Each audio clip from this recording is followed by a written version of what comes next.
हम लोग इसके पहले वाले वीडियोस में कुछ क्वेश्चन के बारे में डिस्कस हम बोले थे आप लोगों को करने के लिए। आशा है आप लोग ट्राई किए होंगे और हो भी गया होगा बहुत लोगों का। तो मैं एक एक करके सब सारे सॉल्यूशन में बता रहा हूँ। नंबर 1 क्वेश्चन था, वहाँ था यहाँ है -2 x स्क्वायर माइनस, इसको ब्रैकेट को ओपन कर लेते हैं, -1। अब इसको फैक्टराइज कर देंगे, ये फैक्टराइज हो जाएगा मिडिल टर्म ब्रेकिंग से, -2a plus a -2 x square -3x -1। Again ये a -2 plus 1 a -2 x square -3x -1। ये होगा a plus 1 into a -2 x square -3x -1। यहाँ हम इसको कैलकुलेट करते हुए एक फैक्टराइजेशन के फॉर्म में लिखे। अब जो हमारा मिडिल टर्म ब्रेक में जो फर्स्ट रूल है कि मैक्सिमम पावर टर्म के कॉफिशिएंट को, x में अगर ये क्वाड्रेटिक है तो x के मैक्सिमम पावर टर्म के कॉफिशिएंट को और x का मिनिमम पावर, मतलब जहाँ x नहीं है यानी x पावर 0 है वहाँ पर x के मिनिमम पावर टर्म के कॉफिशिएंट को हम मल्टीप्लाई कर देते हैं। मिनिमम मीन्स कांस्टेंट टर्म को मल्टीप्लाई करेंगे तो ये हम देख रहे हैं, ये आ रहा है a प्लस 1 a -2 माइनस एक -1 मीन्स माइनस साइन, ये सब तीनों आ रहे हैं मल्टीप्लाई कर, -1 into a plus 1 a -2। It means negative में अगर ये मल्टीप्लिकेशन आ रहा है तो इसका मतलब ये हुआ कि हम इसके दो ऐसे पार्ट करेंगे इस सब्ट्रैक्ट करने पर 3 आ जाए। तो सब्ट्रैक्ट करने पर 3 आ जाए तो हम देख रहे हैं वो पार्ट a प्लस 1 और a -2 होगा। ऐसा ही करते हैं हम लोग, सबसे पहले इसको मल्टीप्लाई करते हैं, अगर वो निगेटिव में आता है तो उसको दो पार्ट करते हैं और दोनों पार्ट ऐसे होने चाहिए कि मल्टीप्लाई करने पर तो वो आ ही जाए इसके दो पार्ट। जो इसको मल्टीप्लाई करने पर जो आया इसका दो पार्ट किए, दो पार्ट करके हम ये देखेंगे दो पार्ट में एक पार्ट a प्लस 1 और a -2, इस तरह से एक एक पार्ट ले लें और लेने के बाद हम सब्ट्रैक्ट करके देखें किस समय 3 आएगा सब्ट्रैक्ट करने पर। तो हम यहाँ से देख रहे हैं, ऐसे ही मेंटली देख सकते हैं a प्लस 1 और a -2, यानी इसमें से इसको माइनस करने पर 3 आ जाएगा। तो इसको हम यहाँ लिखते हैं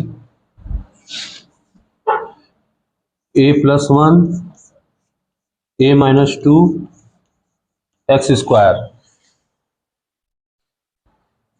minus a plus 1 minus a -2 x, फिर -1।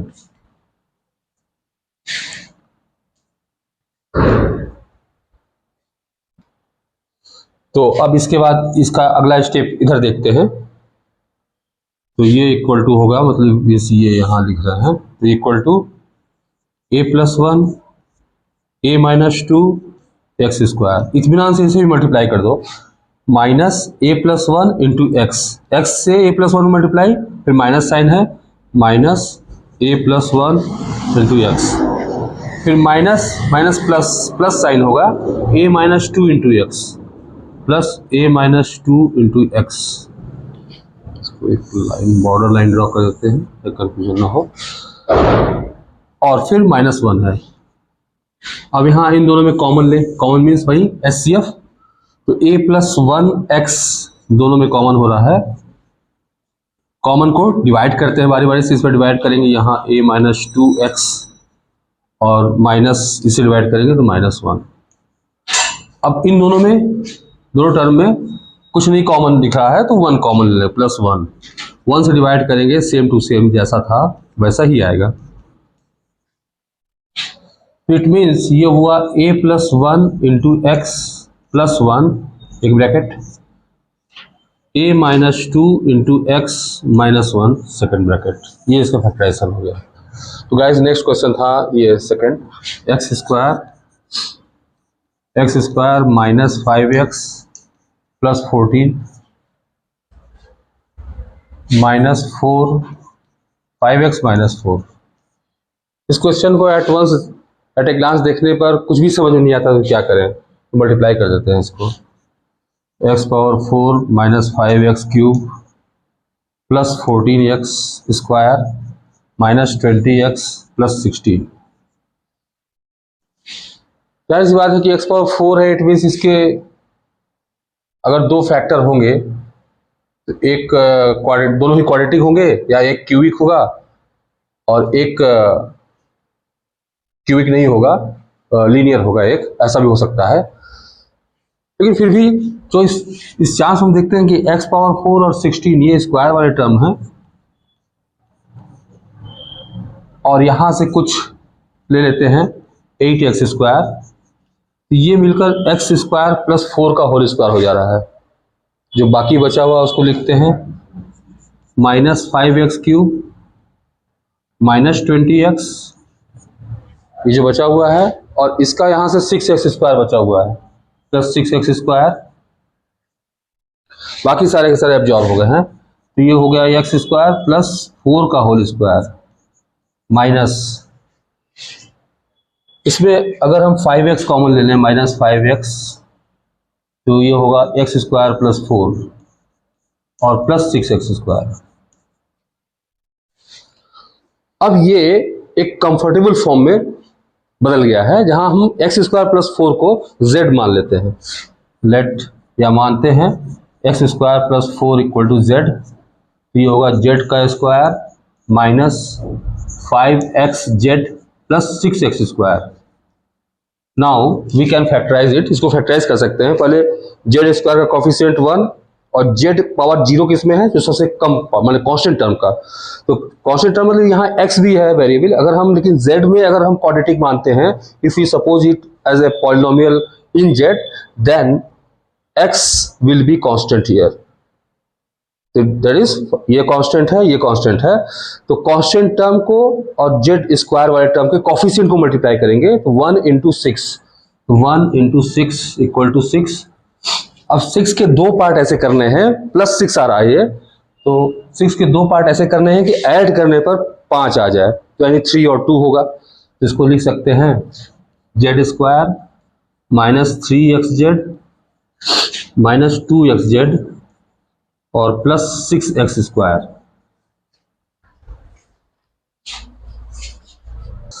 नाउ इसके बाद हम देखते हैं, हाँ इन दोनों में z कॉमन है, तो वहां से z कॉमन लेंगे तो z माइनस 3x आएगा और माइनस यहाँ 2 कॉमन है, 2x कॉमन मतलब HCF दोनों का निकाल लेंगे, 2x कॉमन है, माइनस 2x ब्रैकेट में z minus 3x। Now it will be z minus 2x z minus 3x। अब z की वैल्यू जो है उसको रख देंगे, z हम लोग इसको x² प्लस 4 लिए थे, यहाँ लिख दें x² माइनस 2x प्लस 4 और यहाँ x² minus 3x plus 4। This is factorization. Third question था x³ माइनस 3x प्लस 2। तो क्यूब वाले जो इक्वेशंस होते हैं, सॉरी मतलब पॉलिनोमियल होते हैं, तो उसमें पहले तो देखते हैं कि दो पार्ट में अगर टूट जा रहा है और फैक्टराइज कर दें तो हो जाता है कि नहीं, पहले ऐसे देखते हैं, या फिर उसको हम फैक्टर थ्योरम से करते हैं। फैक्टर थ्योरम, रिमाइंडर थ्योरम एक बार हम रिवीजन करा देते हैं। px एक पॉलिनोमियल है, px एक पॉलिनोमियल है,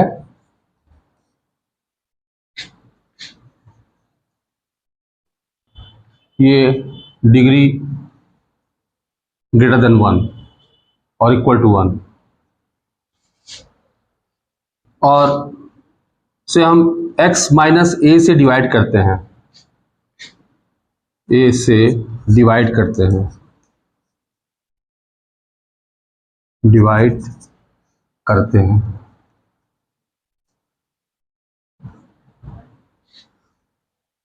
देन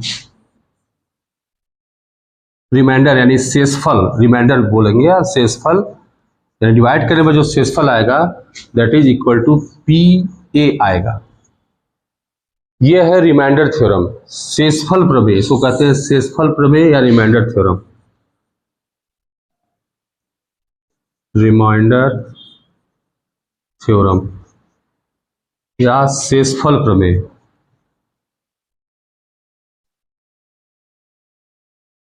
यानी फिर से रिवीजन करते हैं इसका, पी एक्स एक पॉलिनोमियल है जिसकी डिग्री एक या एक से ज़्यादा है, और x माइनस ए से इसको डिवाइड करेंगे। अगर डिवाइड करेंगे तो भागफल के बारे में तो नहीं बताएगा, ये बताएगा शेषफल कितना आएगा, यानी शेष कितना आएगा। तो शेष में निकालने के लिए पी एक्स में x की जगह पर a लिख देंगे। x की जगह पे कैसे आता है, x minus a equal to 0 करेंगे यहाँ पर, यानी एक x minus a equal to 0, that is x equal to a। जो यहाँ से वैल्यू आता है x का वैल्यू, वो वैल्यू x की हम रख देते हैं। रखने से जो मिलता है पी ए वही शेषफल होता है।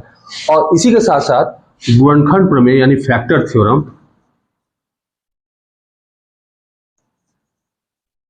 इसी के साथ साथ फैक्टर थ्योरम समझ लेते हैं। फैक्टर थ्योरम ये बोलता है, इसके दो स्टेटमेंट है, x minus a is a factor.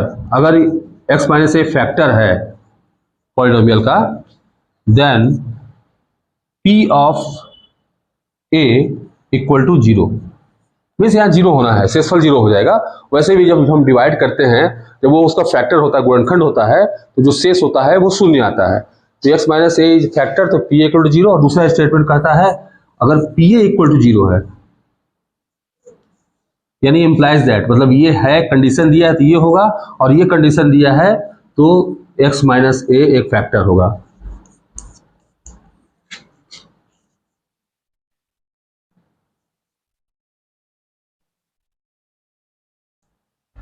ये है फैक्टर थ्योरम। तो यहां पर फैक्टर थ्योरम भी लगा सकते हैं। कैसे? सपोज इसमें हम x इक्वल टू 1 रखते हैं, तो ये हमारा px है, इसी को हम px बोलते हैं। तो x इक्वल टू 1 रखेंगे तो p1 होगा, ये p1 इक्वल टू, ये px इक्वल टू है, तो p1 equal to 1 cube minus 3 into 1 प्लस 2, that is 1 minus 3 plus 2, that is 0। 2 1 3 3 minus 3 0। It means x minus 1 is a factor, यानी x माइनस 1 एक फैक्टर है। तो x क्यूब है, इसके और भी फैक्टर हो सकते हैं, तो और फैक्टर फाइंड आउट करने के लिए x माइनस 1 से इसको डिवाइड कर देते हैं। Now we divide x by x minus 1, x cube minus 3x plus 2। अब डिवाइड करने का रूल है, इसका हाईएस्ट पावर टर्म देखते हैं, वो है प्लस एक्स क्यूब, और इसका जिसे डिवाइड करते हैं उसका highest power term plus x, divide कर देते हैं। ये होगा x पावर 3 माइनस 1, यानी x स्क्वायर बार ले जाना है हमको। तो x स्क्वायर बार ले गए, x स्क्वायर से मल्टीप्लाई किया x में x क्यूब, और x स्क्वायर से माइनस 1 से तो माइनस एक्स स्क्वायर, क्योंकि उसका कोई लाइक टर्म नहीं है, इसको लिए उसको अलग या तो स्टार्ट में लिख देते हैं माइनस एक्स स्क्वायर, या फिर लास्ट में लिख देते हैं। तो अब सबका साइन चेंज करेंगे, साइन चेंज करेंगे तो ये प्लस हो जाएगा, ये माइनस होगा, ये कैंसिल हो जाएगा, यहाँ एक्स स्क्वायर, बाकी minus 3x plus 2।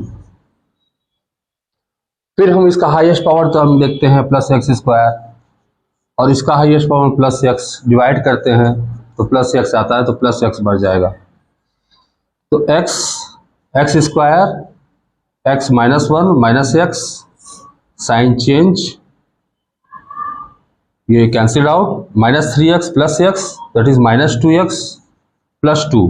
Again minus 2x highest power term, उसका x है, दैट इज माइनस 2, तो माइनस 2 करते हैं यहाँ, तो माइनस 2, तो minus 2x plus 2, again sine change, plus minus, cancel cancel. तो इट मीन्स हम जैसे डिवाइड किए तो x cube minus 3x plus 2 को हम लिख सकते हैं x minus 1 into x square plus x minus 2। Again फिर ये फिर फैक्टराइज होगा, that is x minus 1 x square plus 2x minus x minus 2, that is x minus 1, यहाँ x कॉमन लिए x प्लस 2, और माइनस 1 कॉमन लिए x plus 2। तो ये फिर x प्लस 2 कॉमन ले लिए इसमें हम, बाहर x माइनस 1 पहले से ही है, अंदर x माइनस 1 होगा। इट मीन्स इसका फैक्टराइजेशन हुआ x plus 2 x minus 1 into x minus 1।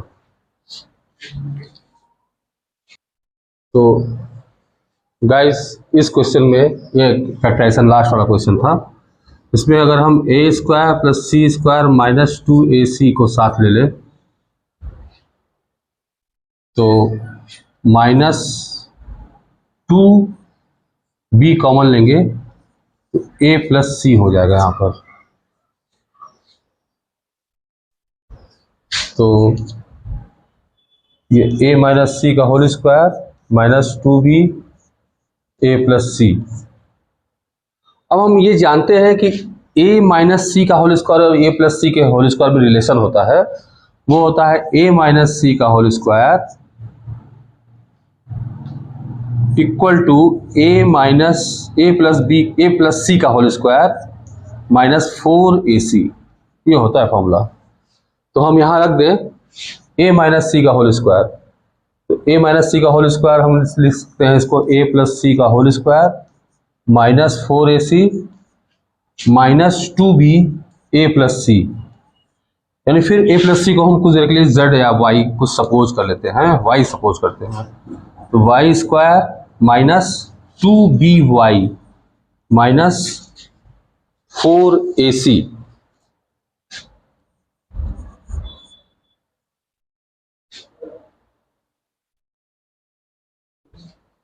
तो गाइज ये लास्ट क्वेश्चन है, इसे हम a square plus c square minus 2ac ले लेते हैं यहाँ एक साथ, और इन दोनों में अगर हम प्लस 2b कॉमन लेते हैं तो ये a माइनस सी होगा। यानी ये a माइनस सी का whole square plus 2b a minus c, दोनों में a माइनस सी कॉमन ले लेते हैं तो a minus c plus 2b। This is your factorization. हाँ तो गाइज वो सॉल्यूशन हमने बताया। अब ये 5 क्वेश्चन है, ये भी चैलेंजिंग क्वेश्चन है, आप लोग इसको ट्राई कीजिएगा और अगर आ जाता है तो ठीक है, आप कमेंट पे कर दीजिएगा, या फिर कोई बात नहीं, हम इसको नेक्स्ट वीडियो में सारे सॉल्यूशन बताएंगे। और आपको अगर हमारा सॉल्यूशन पसंद आया या हमारे जो किस तरह के क्वेश्चन हम उठा रहे हैं, डिफ़िकल्ट लेवल के हैं और भी आसान लेवल के भी क्वेश्चन की ज़रूरत है, ऐसा कुछ भी अगर होता है तो आप उस पर कमेंट में लिखेंगे तो हम उसी तरह का वीडियो बनाएंगे। वैसे ये सारे क्वेश्चंस ऐसे हैं जो बोर्ड में भी आ सकते हैं, और ये क्वेश्चन अगर आ जाते हैं तो ढेर सारे क्वेश्चन जो बोर्ड में छोटे छोटे क्वेश्चन आते हैं वो सारे के सारे आ जाएंगे। यहाँ तक कि जो ऑब्जेक्टिव क्वेश्चन है वो भी आपका इंप्रूव हो जाएगा।